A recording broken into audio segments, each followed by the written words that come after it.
गुल्लक का जादू। कंचनपुर नामक गांव में नीलू नाम की 8 साल की एक प्यारी बच्ची रहती थी। नीलू बहुत शरारती थी, लेकिन उसे पैसे बचाने का बिल्कुल शौक नहीं था।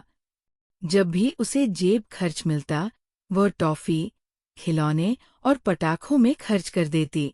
एक दिन उसकी दादी ने उसे एक सुंदर मिट्टी का गुल्लक, पिग्गी बैंक, दिया और कहा, बेटा, इस गुल्लक में जो भी पैसा डालोगी, वो जादू से कई गुना बढ़ जाएगा।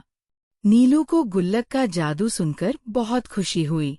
उसने सोचा, अगर सच में पैसे बढ़ सकते हैं तो मैं रोज इसमें पैसे डालूंगी। अब नीलू ने अपनी टॉफी और खिलौनों के पैसे बचाना शुरू कर दिया। वह गुल्लक में रोज एक छोटा सिक्का डालती और सोचती कि जादू से ये बढ़ जाएगा। धीरे धीरे महीनों बीत गए और गुल्लक भारी होने लगा। एक दिन गांव में भारी बारिश और तूफान आया। कई गरीब किसानों के घर गिर गए और उनके पास खाने के लिए भी कुछ नहीं बचा। गांव के लोग उनके लिए मदद इकट्ठा कर रहे थे, लेकिन पैसे कम पड़ रहे थे। नीलू ने यह सुना और दौड़कर अपनी दादी के पास गई। दादी, मैं इन किसानों की मदद करना चाहती हूँ।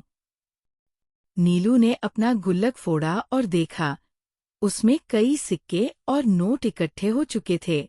उसने वो सारे पैसे किसानों को दान कर दिए। गांव वालों ने तालियां बजाईं और उसकी दरियादिली की खूब सराहना की। दादी ने प्यार से कहा, देखा बेटा, गुल्लक का जादू। पैसे अपने आप नहीं बढ़ते, लेकिन जब हम उन्हें अच्छे कामों में लगाते हैं तो उनका असली मूल्य बढ़ जाता है। सीख: बचत करना अच्छी आदत है, लेकिन सबसे बड़ा धन वही है जो जरूरतमंदों की मदद में आए। बच्चों, क्या आपने भी कभी गुल्लक में पैसे जमा किए हैं? अपनी राय नीचे कमेंट करें। तो बच्चों, तुम्हें ये कहानी कैसी लगी? अपने विचार और प्रतिक्रिया को शेयर करें। हम जल्द ही एक और कहानी के साथ वापस आएंगे। तब तक हंसते रहो, मुस्कान बनाए रखो। हमारे चैनल को सब्सक्राइब और शेयर करें ताकि हर बच्चा इन कहानियों से सीखे गए सीखों को अपने जीवन में शामिल करने का प्रयास कर सके। धन्यवाद और अलविदा।